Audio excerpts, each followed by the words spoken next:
Paper दिया तो उसमें सिलेक्शन। तो बच्चा आज के टाइम में पूछता है सर कि क्या करें कि जिसके वजह से एमटीएस में सिलेक्शन हो जाए, सीएचएसएल में सिलेक्शन हो जाए, सीजीएल में सिलेक्शन हो जाए। मैं हमेशा एक बात बोलता हूँ, अपने आप को 6 महीने है ना कहीं पर यूं समझ लो कि कैद कर लो अपने विचारों में, अपने को किसी कमरे में कैद कर लो, किसी लाइब्रेरी में कैद कर लो, कहीं पर भी, और शांति से अच्छे मन से किसी भी तरीके से सिलेक्शन करो ताकि आपका सिलेक्शन कोई रोक ना पाए। सिलेक्शन करो इन द सेंस कि आप अपने कंटेंट को डिसाइड कर लो कि मुझे ये पढ़ना है और उसको बार बार रिवाइज करते चलो। Mock test time to time दिया करो। ये जो मॉक टेस्ट के स्पेशल शोज होते हैं मैं क्यों लेकर आता हूँ, ठीक है। जैसे मैंने कहा ना कि आज के लिए 2 सरप्राइज है, सबसे 2 न्यूज़ है। सबसे पहले तो एक ये रिजल्ट का न्यूज़ था और दूसरा कि आपके चैनल पर बहुत ही जल्द एक टॉपर आएंगे जिनका इंटरव्यू भी होगा। इंटरव्यू कैसे होगा, उनका इस बार ऑल इंडिया रैंक जीएसओ में 1 है और नॉर्मल जो रैंक हो गया हमारा पूरे के पूरे सीजीएल में 2019 में अगर मैं बात करूं तो उनका ऑल इंडिया रैंक 13 होगा। गुरुकुल में जब हमने उनका सेशन कराया, जब वहां पर उनका सेमिनार हुआ, तो अधिकतर उनकी जो बातें निकल कर आ रही थी बार बार वो यही था कि मैंने मॉक नंबर ऑफ मॉक जो है वो सबसे ज्यादा लगाए थे, जिसकी वजह से जो आज मेरा स्कोर है वो ऑल इंडिया रैंक 13 है। ठीक है भाई, तो इन चीजों पे फोकस किया करो। आप लोग जो है, बहुत बच्चे बोलते कि सर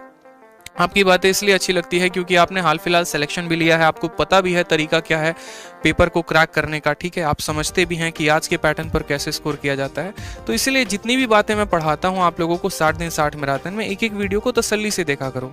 इसके अलावा जो भी छोटी मोटी स्ट्रैटेजीज की बात बताता हूँ, मैथ में स्कोर कैसे करोगे, लास्ट के 30 दिन के स्ट्रैटेजीज की क्या होंगे, ठीक है, कौन सी किताबें पढ़नी है, कैसे प्रैक्टिस करना है, जीएस की स्ट्रैटेजी क्या होगी, उन सभी बातों को तसल्ली से सुना करो और फॉलो किया करो, क्योंकि ये वही चीजें हैं जो आपको जो है अनसेलेक्टेड से सिलेक्शन की तरफ मूव करेंगे। क्योंकि मेरे पास न्यूमरस सिलेक्शंस है, कोई ऐसा एग्जाम नहीं है जिसको मैंने नहीं क्रैक किया, और हर बार मैं आपको सामने प्रूफ भी दिखाता हूँ, चाहे वो मेरा स्कोर कार्ड होता है, चाहे वो मेरा लिस्ट में नाम होता है, ठीक है। क्योंकि जो चीज़ आपने अचीव किया उसमें छुपाने की क्या बात है, इससे तो बच्चों को और मोटिवेशन मिलता है। तो इसलिए आप लोग भी जो है ना ज़्यादा से ज़्यादा कोशिश किया करो कि भाई मुझे भी जो है ऐसा बनना है, ऐसा करना है, ठीक। एक बार नॉर्मल तरीके से मैथ्स पढ़ लोगे, एक बार नॉर्मल तरीके से इंग्लिश पढ़ लोगे, अच्छे से एक बार सिलेबस अपना कंप्लीट कर लोगे ना, तो उसके बाद धुआंधार प्रैक्टिस करना शुरू करना, ठीक है। तो जैसा कि मैंने आपसे कहा कि मेरा तो काम है बहुत सारे टॉपर्स से मिलना, सुबह से लेकर शाम तक इतने टॉपर्स के फोन आते हैं, तो इसलिए मैं आप लोगों से भी कहना चाहूंगा, और साथ में जब उनसे बातें भी होती हैं, हमारे डिस्कशंस भी होती हैं, चलिए आपने अपने पेपर के टाइम पर क्या किया था, आपने अपने पेपर के टाइम पर क्या किया था, तो जो एक बात कॉमन निकल कर आती है ना भाई मेरे, वो यही होती है कि मॉक टेस्ट, ठीक। सिलेबस कंप्लीट है, जैसे आपका सिलेबस 50-60% कंप्लीट हो जाता है, आप मॉक टेस्ट देना तुरंत शुरू कर दीजिए, क्योंकि मॉक टेस्ट ही ऐसा होता है जो आपके लेवल को काफी ऊपर लेकर जाता है, जो आपकी प्रैक्टिस करवाता है, जो आपको ये बताता है कि भैया देखो तुम्हारा 58 मिनट हो गया है ना, और लास्ट के तुम्हारे 2 मिनट बचे हुए हैं, उसके बाद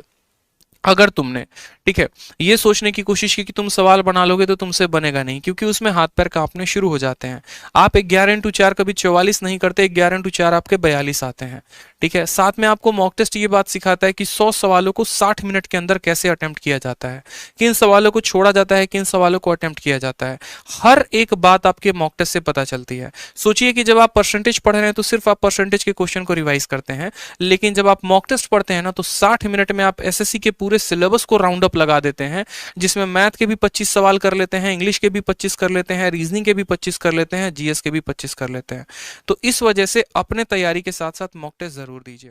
ठीक है।